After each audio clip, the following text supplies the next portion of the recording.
like to start by acknowledging the traditional custodians of the lands on which we are all meeting today and pay my respects to elders past and present. I'd like to extend that respect to any Aboriginal and Torres Strait Islander people who are joining us today. So let me introduce our panellists. Firstly, I would like to introduce Rian Wickens. He is the head of cyber and IT liability at Liberty.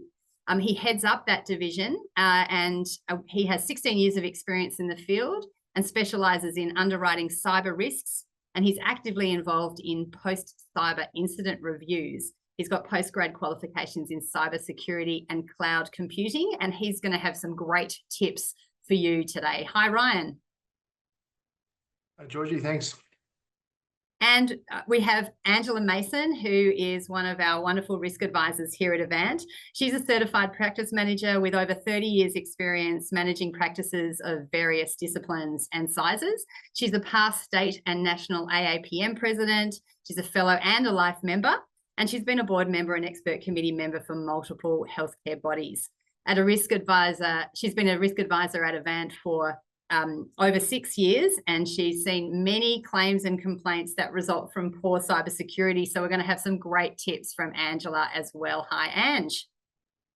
Hi, Georgie, and welcome everybody. Okay, so let's get started. We know that everybody loves a case study. That's the best way to learn how to deal with things in our view, and we get good feedback from that. So we are going to use a kind of case scenario for our presentation today.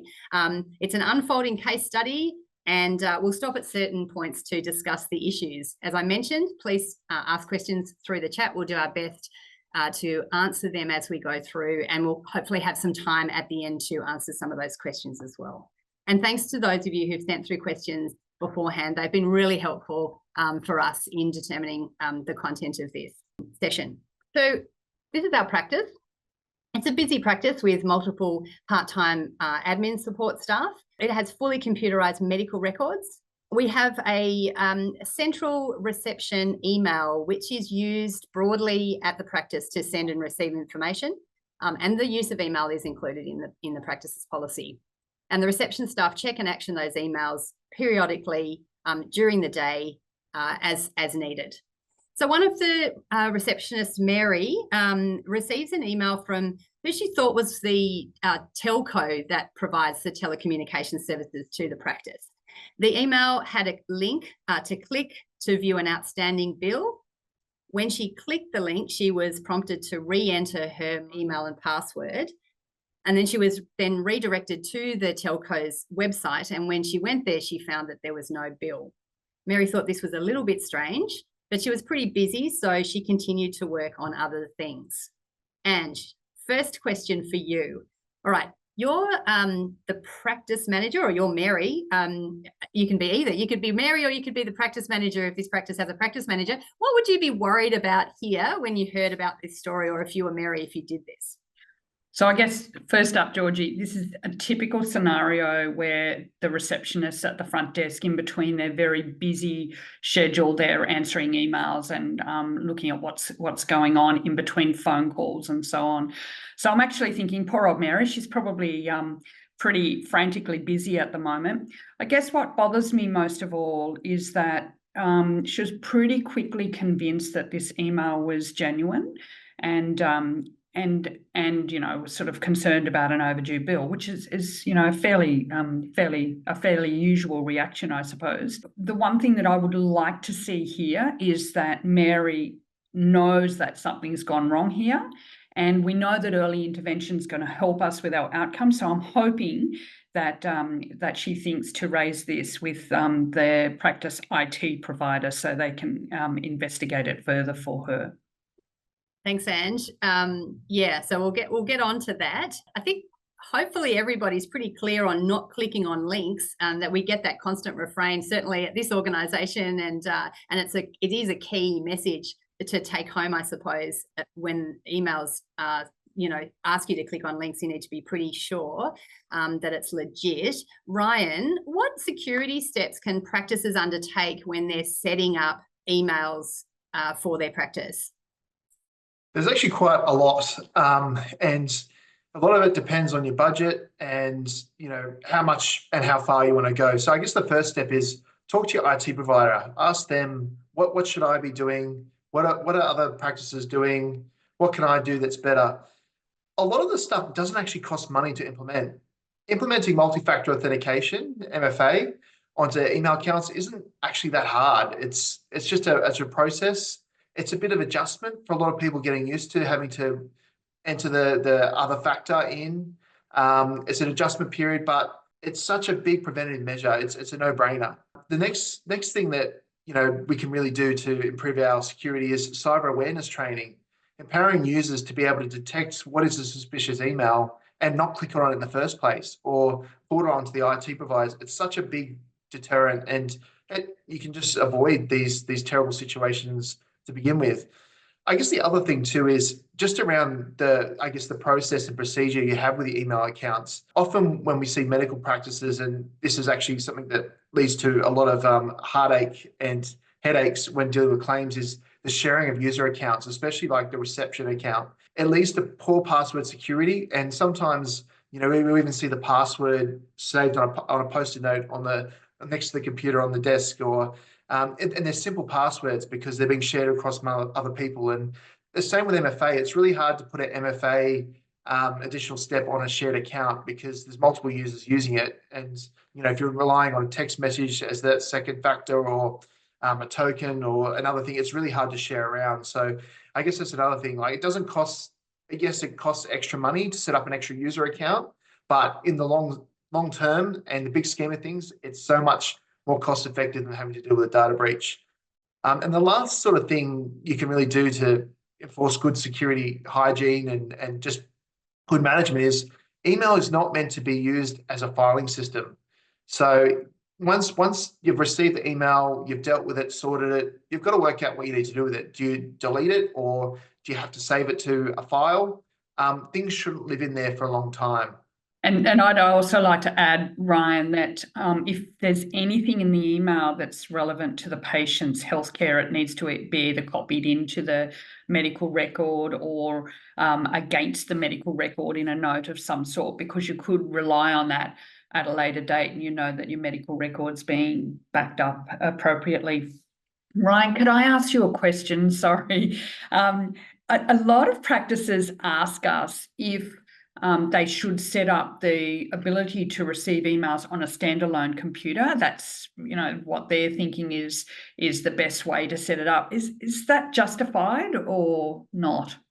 Look, it's a lot of the time it's not actually down to the computer these days. All email, or most email, is hosted on the cloud. So it's not necessarily needs to be a dedicated computer for it. It's about having the proper protection on that email account and being set up first in the right place, right in the first place.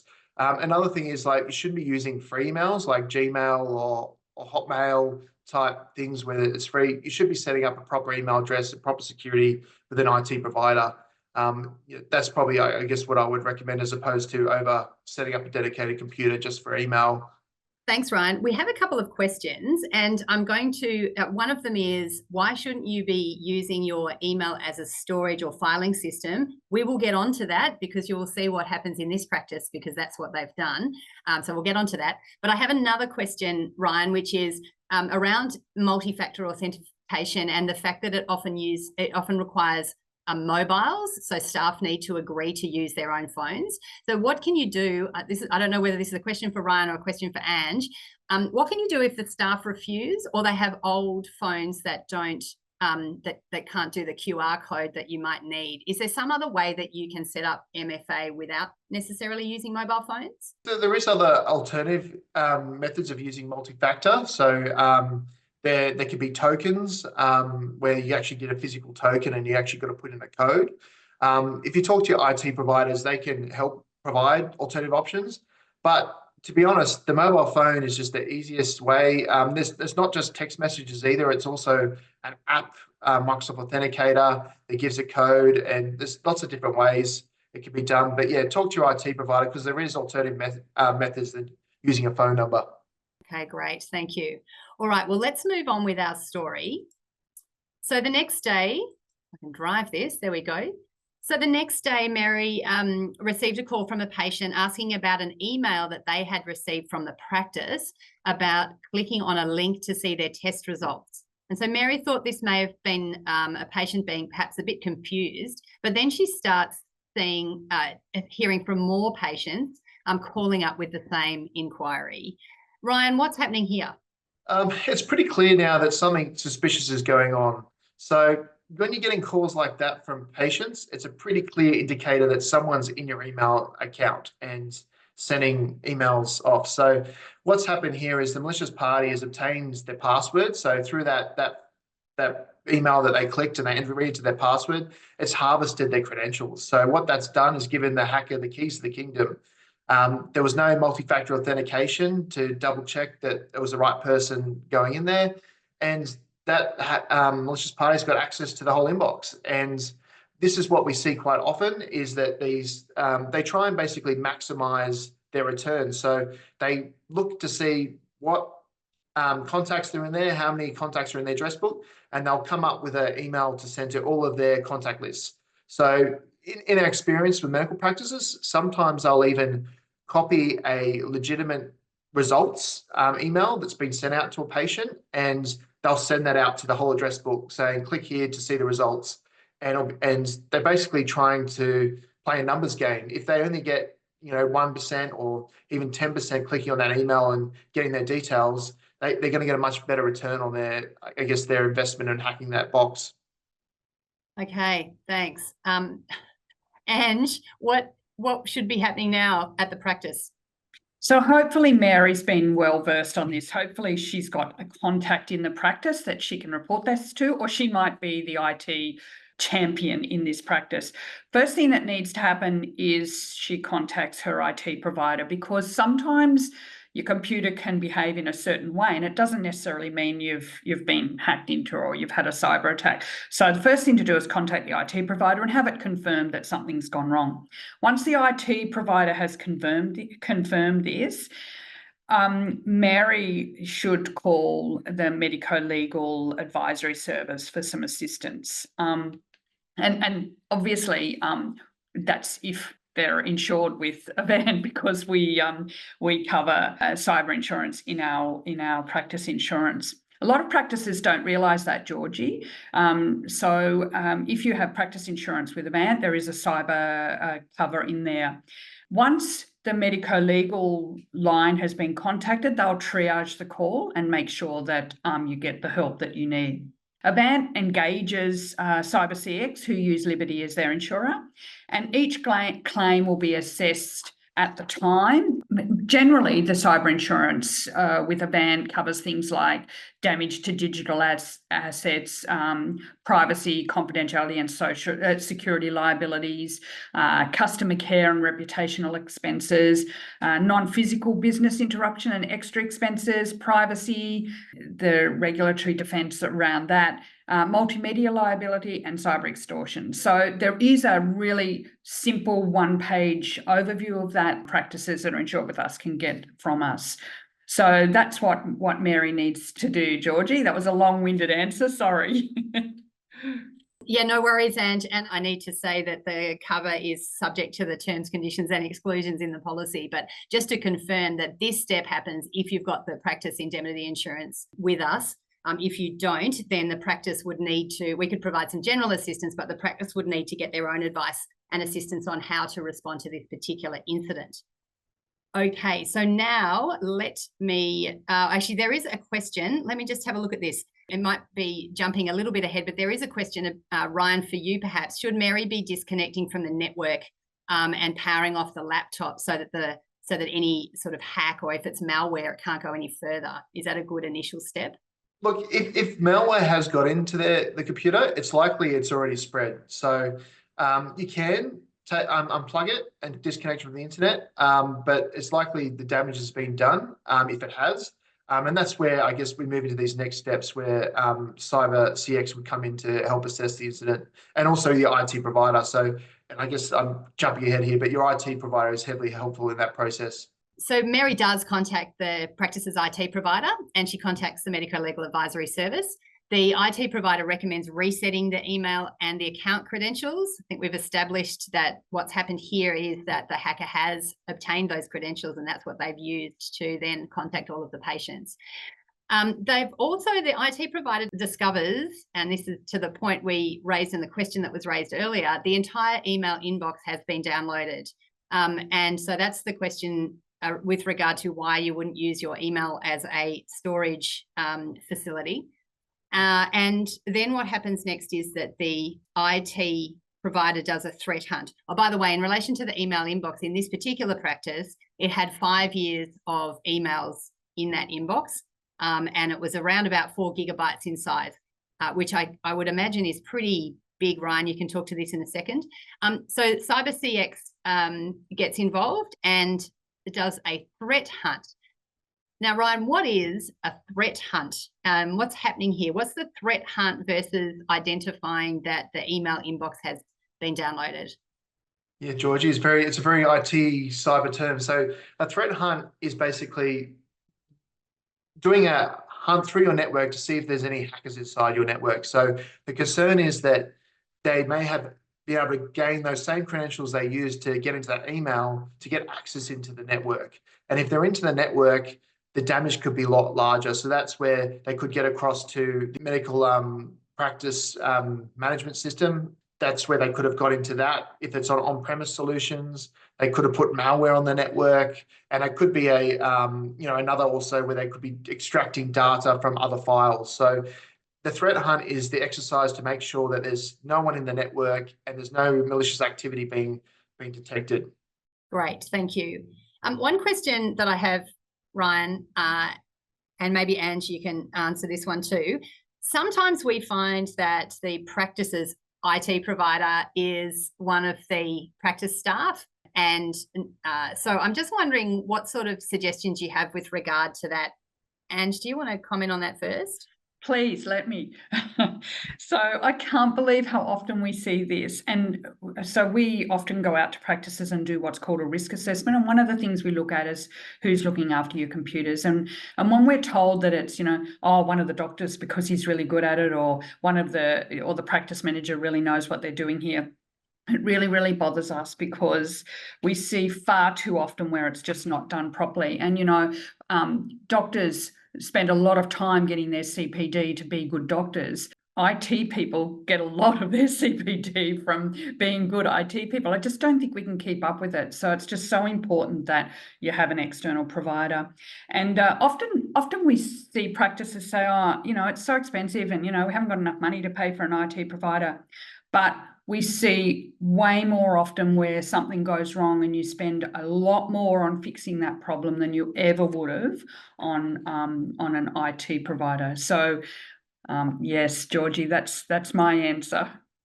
Ryan, do you have a comment on that? And then I've got another question for you that's come through the chat. Yeah, so when the practice is managing the IT themselves, sometimes they have some really qualified people, but it is really hard if you're trying to do other jobs in the business and managing the IT. IT is a lot more broader sort of scope of responsibilities than it used to be previously with the cybersecurity emerging threats. And sometimes we do encounter claims where maybe there might be a good person in the practice that's good at IT, and every so often they may use the support of an external IT provider. But yeah, when an incident happens, you need an IT provider to help. It's just too much work. The question that's come through on the chat, so another sort of technical question, Ryan, for you. Would the antivirus pick up the hacker? That's the first question. And then the second question is, should we have our IT do a threat hunt as regular maintenance? And I'm wondering whether that is actually a question about what I understand to be penetration testing, which happens. Can you comment on those sorts, or can happen? Yeah, so I guess the first thing is antivirus is by design, it picks up signatures of viruses and particular indicators, and what its job is to flag those and go, hey, we've detected a virus. What we're seeing with the malware and hackers, they're very sophisticated and they're able to evade antivirus technology. So there is more expensive software you can have, which is called endpoint monitoring sort of detection services. It is a lot more expensive and it is quite costly. Again, talk to your IT providers. They can look at options for you if that's something you're interested in.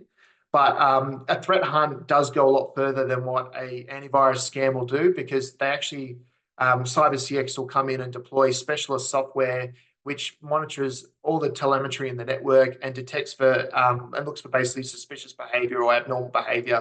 And it's quite it's not something that a small IT provider could do, because not only have you got that data, you've got to be able to interpret it and decipher it and pick out what's going on. Threat hunt as regular maintenance, it's not something that you would do regularly. Some bigger companies will do these voluntary every so often just to see. It can be quite a costly exercise. Penetration tests, as you alluded to, Georgie, that is a different thing, where you bring in a penetration tester and they will try to see if they can gain access to systems or specific parts of your networks. They actually look to ways in, as opposed to a threat hunt is looking for people already in your network. Okay, great. Thanks, Ryan. Before we get on to the story, there's a couple of other questions I want to deal with. Some people have asked some questions about cloud service, so we'll talk about that at the end. The other question we've had is around the best way to store emails. So can you archive, if you archive emails, is that a good way to store emails, or should we be just sort of taking emails off the email system entirely and saving them in some other place? And if so, how would you do that? I guess I'll let Angie ask this after me, because she's more over the top of what your requirements are in the medical sector. But it's all about, is there a better home to keep that? So obviously if it's medical records or medical information, which is the main risk when there is a data breach of an email inbox that we have to sort through, that should be saved in your patient management system. And once it's saved there, you should delete it from that email inbox. If there is stuff in that email box that you do want to retain for various reasons, you've got to find a different filing system for it. I guess you can talk to your IT provider for the best solutions, or down to what particular it is. So, and it might be just saving it in a different location in your computer network where access is restricted. So it's not available to everyone. So if there was someone getting access to the network, someone isn't able to get in there straight away. Yeah, I reiterate that, Ryan. And I guess, and I'm just going to say again, if it's anything to do with the health of the patient, it needs to be somehow attached to their record. Consider it's just like a letter. If you receive a letter, you usually scan it and put it in the patient's file. So, how are you going to manage this email for the patient? If it's something different, well, then think about where else it needs to be. Say if it's a bill or something like that, then that obviously goes somewhere else. Okay, great. Well, let's get back to our story. It turns out that while the threat hunt's going on and while the IT provider's checking out what's going on as well, so none of the computers are usable while all of this is happening. The practice management and appointment booking systems are not available to be used. The medical record system is unavailable. The practice phone's been ringing because in her struggle with the computer, Mary has forgotten to turn the after hours answering message off. So there's a whole bunch of messages going through to the voicemail, and they're messages from patients about their appointments the following week. So, Ange, how can the practice keep trading whilst all of this electronic stuff that we're so used to dealing with is down? I can't tell you how often I've heard that doctors say to the manager or the staff, okay, well, I'm going for coffee until you fix the computers. We just can't do that in healthcare. That's just going to make our life way worse when our computers do come up again. So we've got to have a contingency plan. You should be planning for this. It's like a fire evacuation. So plan for if your computers aren't working. So the way that I've seen this managed really well in practice is to say have a box somewhere at the front desk that's got in it everything that you need that's essential for a consultation. So you're not going to have your computers. So what's essential for this consultation that's likely to come across when your computers are down? So things like, you might have some blank paper, a new patient form. You might even have a brief health summary form if your discipline requires you to know exactly what medications the patients are on or something. You might have to rely on the patient to fill that out before the consultation. You might want a bit of a medical history outline that you want the patient to fill out when they arrive, and a billing slip. So if you're a a non-GP specialist, you might want essential documentation for gaining consent. So if there's certain pages that a doctor would use to go through a consent process, you might want to have one of each of those kept somewhere so that you can quickly photocopy them if needed. Some practices have even gone so far as to print out at the end of each day as part of their lockup, they print out the appointment book for the next day. I don't know whether I like that, because some of the bigger practices now, this would be a lot of paper that will most likely get shredded, and there's other ways to handle that. But have a discussion in your practice about what you think you need in this box that will allow you to have a consultation even without computers. Right, thanks, Ange. Going a bit old school actually there, aren't we? And then how does the practice work out which patients have which appointment if you can't get access to the appointment system? Yeah, so often what practices will do is as the patient arrives, your receptionist will be scripted with what to say, because you don't want to say, oh my God, we've had a computer attack and we haven't got computers. You want to reassure the patients that you've got a computer problem that your IT people are working on at the moment, and so we're just going manual for the next couple of hours. So can I just get your name and what time your appointment was? You know, you're going to have to lean on your patients a little bit to help you with this. And I suppose the one question that comes up, Georgie, all the time is, how can I bill? And this is where it gets really problematic. So there's a couple of issues here. You could revert to a manual system sometimes, and you might just have to think about how this might work in your practice. Or you could take details and explain to the patient that you'll generate an account when the computer, you know, when the system is back up again. It's always going to be risky, because, you know, you'll have patients, you're going to have to chase debts. So, you know, it can be difficult. And we're so reliant on our computers to tell us how much a consult's going to cost. So you might need to just have a list of fees so that you can go manual when your computers are down. I suppose the thing that is really problematic is when you're using your computer system, you can take a payment from a patient and then claim it automatically back for the patient. So it goes, the Medicare rebate will go into the patient's account, and obviously that stops. So if you're going to be taking money from the patient, you're going to have to explain that the patient's got to go and claim it back from Medicare themselves. So that could be a problem. Obviously, if you're a bulk billing practice, you can't bill them because you've got no connection with Medicare. So with these particular patients, you might have to bill once the computer system has come up again. And of course, if you're going to be bulk billing, you need to get the patient's consent. So you're going to have to ring the patient when you do eventually put this bill through. So very tricky. I guess my key message here is keep documentation, because you're going to have somebody generate all of this after the computers are available again. Great key tip. All right, so let's see what happens next. The initial threat hunt is complete, and thankfully there's no sign of network compromise, but we know that the email inbox has been downloaded, and so and this e-discovery continues, and it's discovered after that patient information has been accessed and it has been downloaded, and that's a significant amount. I think we mentioned before that there's 5 years worth of emails. So there's no hackers currently in the system. The question is whether this is a notifiable data breach under the notifiable data breach scheme. I'm going to ask you some questions, Ryan, about what might happen next, but I get to put my legal hat on now and do a little mini lecture on notifiable data breach. So let me go on to this slide. So the test for whether a data breach is notifiable under the privacy legislation depends on whether the breach is likely to cause serious harm to an individual. And the issues to consider in that regard are the type of information and sensitivity of that information, the protections in place to prevent disclosure, the persons who have obtained or could obtain the data.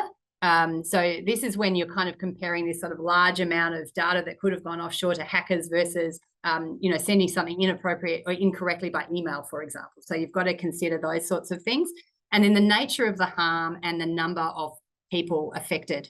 Serious harm can be psychological, emotional, physical, reputational, or financial. So there's a whole bunch of different things that need to be considered in determining whether or not you have an obligation to report this data breach to the Office of the Information Commissioner. And then the other key point there is whether remedial action can be taken to prevent the likelihood of harm. So we've got that flowchart, which we've just linked into the chat. So feel free to have a look at that and consider how that might apply. So Ryan, it is early days and this one might be reportable given that all the emails have been downloaded. So what happens next in our situation if we're helping out this practice? Yeah, it's a significant development when you actually realise, oh no, there is patient information that has been exposed. And I guess the good news is if you're insured with Avant on the practice policy, you're not alone. So as soon as this sort of development happens, a part of the policy is legal advice. So a law firm is appointed to start working on this work stream. So they'll go through a lot of that heavy lifting of working out if it's reportable or not. So they'll go through this framework. They'll go through this and to determine basically what needs to be done, which is a huge help because, if you're not a legal professional, it can be really tricky to get through that framework. I guess the big thing is that all these emails need to be reviewed. And I guess the question is, how do you do that? It's a kind of a big process because there's a large amount of information there. So some of the practices that we see, there'll be like 5 years worth of data, large data sets, and yeah, you've got to go through them and each email has different information in there. So a large amount of it can be automated, but some of it you need to read it. And then what sort of cost does that involve, Ryan? It could be big variance in how much it costs. So it really depends on the amount of data and it can range from days to weeks. And the process also does require input from the practice. So yeah, like I said, it can be largely done by automated tools, which will scan through the emails and look for, date of births and names and identification documents. But yeah, often we encounter that there's a lot of scanned PDFs and scanned faxes that come into these practice reception email inboxes, and they actually require someone physically to click on an email, open it up, and review it with eyes and determine what's on there and to record it down if they think it's something that needs to be reported or not. So it's quite big, and the average costs can be $20,000 to $30,000 just for that alone.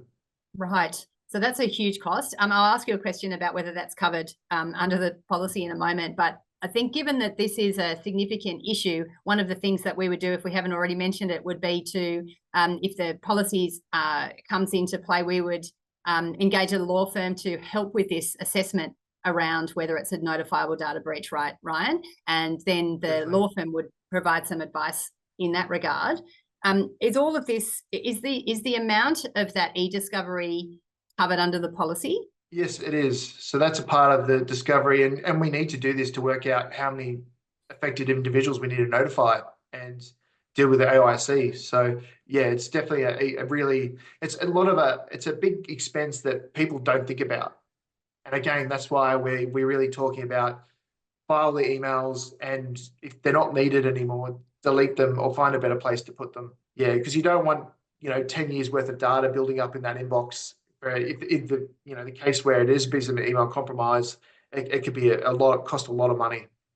Absolutely. We have had one question on that, which is about the rubbish bin or the trash bin or whatever it's called in the recycle bin, I think, in some systems. What about doing that? I saw that pop up. It's all about whether if it's sitting in the trash bin and you can still open it, so can anyone if they get access to the email account. So it's whether it's being permanently deleted. Yeah, great. Okay, great. So let's have a look at the next part of the story. The law firm gets involved. They provide an assessment because this data has been lost, that it's probably a notifiable data breach after the initial assessment because it is likely to cause serious harm to individuals.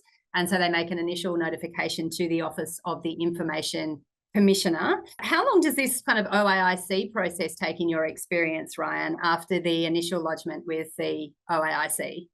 It could depend on quite a few things, namely on how busy the OIC is. So I guess last year they were very busy dealing with some very major breaches. So there was a big wait time. It would take sometimes a couple of months. But sometimes, like if again, using the law firm to help with the submission and getting it right the first time, sometimes they can be closed like within days. Awesome, thank you. We've had another couple of questions about emails and if they're going to be filed in the server. Is this not accessible by a cyber attacker anyway? In theory, everything's accessible by a hacker, but business email compromise is a lot easier you're a lot more susceptible to accidentally clicking on an email and your inbox is instantly being granted access to by a hacker. So where, there's actually extra permissions to stop hackers getting into your computer network. It's harder for them to get into. Business email compromise is a much greater threat than actually hacking into your network, because you can access these cloud email things from anywhere in the world through VPNs, and all they need is a password and an email address. Scary stuff. We've got a few more questions. I'll get. What I might do is finish the end of our story, and then we can get to the questions and have a good 10 minutes, I hope, to answer some of these questions. And so keep putting your questions in the chat. It's really helpful. So what happens in our story is that the e-discovery is completed, and what they find is that only 5 patients have met the threshold of the serious harm that requires the notifiable data breach. So we mentioned there was an initial notification. This investigation has continued, and then the practice took steps to contact those patients and tell them what they could do to protect their data and their information. And then after some back and forth between the OAIC and the practice, with the support of the law firm that was engaged, the practice was able to demonstrate that they'd taken reasonable steps, and the OAIC closed the file. We did want to have a happy ending to this particular scenario. I think probably what we want to do is avoid it entirely. But Ange, I wanted to ask you a question. How does the practice communicate to the patients about the data breach? What are the sort of things that we would suggest from a risk perspective on doing this? Yeah, this is a really important part of the management, isn't it, Georgie? And most often the practice would work with a legal firm, with Avant and Liberty, and sometimes a public relations firm to create communications that will be clear and concise for the patients and help them become aware of what's happened, but not be terribly threatened by it. It's really important during this phase because we've got 2 things happening here now. We're managing this breach that's occurred, but we're also still trying to run the practice. So it's almost like you have to set up 2 different business units in your practice, one to manage what's going on and one to manage the patient and the practice. So really important that you keep communicating with your staff and keep them reassured that everything's under control, and we're just going to take step by step in liaison with the law firm and Liberty. Yeah, and one of the things that we haven't covered really at all, and that is downplayed in this scenario, and that we know from helping practices with these sorts of things, is the significant impact that this can have on the staff in the practice. And the practice overall. We talked about reputation issues and potentially involving a PR company. But can you let us just get a bit of an insight into, if you were Mary here, so Mary's the one who's clicked on this link originally, I imagine Mary would be feeling pretty bad. What would she be thinking? And then what sort of support could the practice be providing to Mary here? Yeah, we often help the practices through this in the RAS team just to really reassure them. But Mary's going to be feeling awful. She's going to be feeling like she's made a dreadful error, that, will she be fined by the Privacy Commission herself? Will she be fired? And if she hasn't been prepared for this, she'll probably feel really quite she didn't know what to do. She didn't realise that this might happen. So it's very stressful. It's actually very stressful for the whole of the practice, and it does require you to really support your team and make sure that they're okay through the process. Absolutely. We have another question here. We've talked about the roles of the practice manager, but if you're in a smaller practice, you might not have a practice manager. So have you got any tips on how to deal with that? Yeah, look, in your practice, the computers are such an important part of running the business. You need to have somebody that's going to be the resource person to take control and to make sure that the backups are working, to make sure that if something goes wrong, they know they're the person that gets called. So it might be a senior receptionist. I'd like to think it's not a doctor, because I like to think that the doctor's doing their doctoring, and somebody in the admin team might be able to be that contact person on the phone for, you know, Avant or a Liberty or whoever's contacting them. So regardless, Georgie, have somebody that's the IT champion. Excellent. Okay, so we might move on to the Q&A. That will give me an opportunity to go back through the questions, and we'll make sure. I know that the elves behind the scenes have been posting some links and have been answering some questions, but again, feel free to put it in again. So Ryan, we've talked a lot about cloud servers. We haven't talked about it yet. So can you just talk to us about the benefits or pros and cons, I guess, of cloud servers, and answer some of those issues that have been raised in the questions around cloud providers? Yeah, thanks, Georgie. So yeah, there's always a lot of questions around the cloud.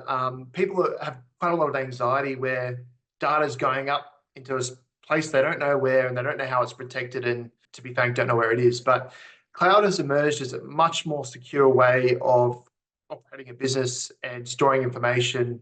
And it's mere for the sole fact is that the alternative is that you're storing it on your network in your practice, where someone has to spend time maintaining it, making sure it's updated, patched, and also keeping up to date with the emerging cyber threats that are constantly, there's something new every week. So moving to a cloud solution, and there's cloud solutions for everything from practice management software, patient management systems, email. Microsoft 365 suite is a classic example of cloud, and it's those companies' responsibilities to keep that data secure and safe and available and up. So if there is a situation where you did have a network compromise in your practice, there potentially could be no information at risk, because it's all with those secure cloud providers. The biggest problem with these cloud providers is the credential theft. That's the password, the login details, and not having multi-factor authentication on those services. So it's there's still risk with using cloud, but it's significantly less risk, especially if you're making sure those credentials are kept tight and using complex passwords and multi-factor authentication. I hope that answers that question, Georgie. Great, thank you. Another question that we've had, we haven't dealt with it at all today, but it does come up a lot. And Angela, I know you can talk to this a bit more, which is how to deal with remote access and how you can set up remote access safely. Do you want to talk to that first, Ange? Yeah, look, I've heard practices say, oh, we do not allow our doctors to have remote access. It's just too risky. And that's actually the opposite to what we advise, because we tell doctors that they should have access to a medical record if they're taking a phone call out of hours, or if they're not at the practice all the time, if they're in operating theatre a few days a week. Like, there's lots of reasons that doctors need remote access to deliver continuity of care and good care. So I don't think that that's the answer. I don't think a practice saying we just don't allow it is the answer. Ryan, what should they do for doctors so doctors can have remote Yeah, definitely. It's a very and just for those in the audience, any person can go onto a specialist search engine on the internet and search IP addresses around the world and see which businesses have remote access ports open on their network. And that's why they're a massive risk for any business, because hackers can basically search them and then try and find vulnerabilities and try to log into those remote access portals. And that's where you need your IT provider to really help you in making sure that RDP access is not publicly accessible, and it has multi-factor authentication on it. And that's the huge steps that you can do to protect yourself. The other thing too is, coming back to the cloud services, you actually, if you're using a cloud provider for some of these solutions, you actually don't need to remote access into your network, because you can access those cloud services from anywhere in the world, from your phone to your home computer, and it's secure because you're accessing it by that cloud service. Great, thank you.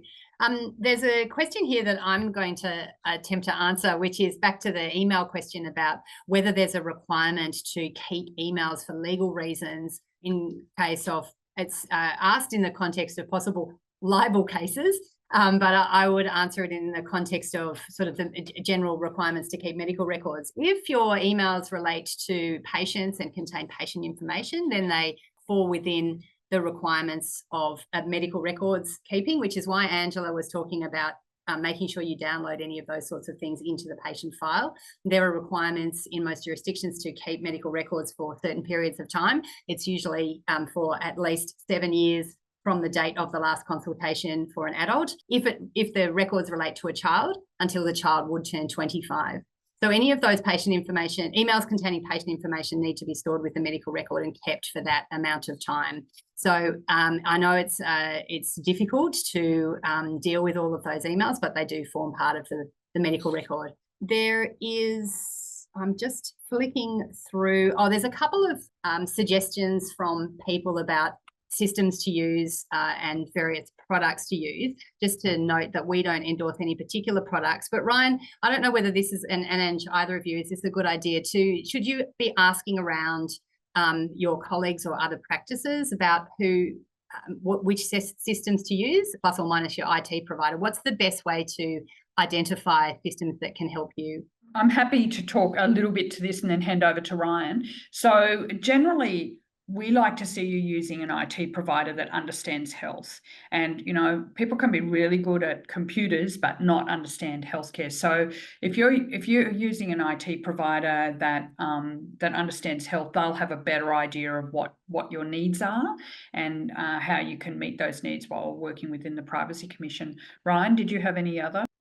Yeah, I guess, we have a similar approach. Like, we can't recommend any providers for you guys to use. That's not our place. But yeah, if you're talking to people that specialize in the health sector, there's lots of great providers out there, and you could ask them, how do you keep my information secure? They should be able to give you information on what credentials they have or what policies they have to keep your data safe.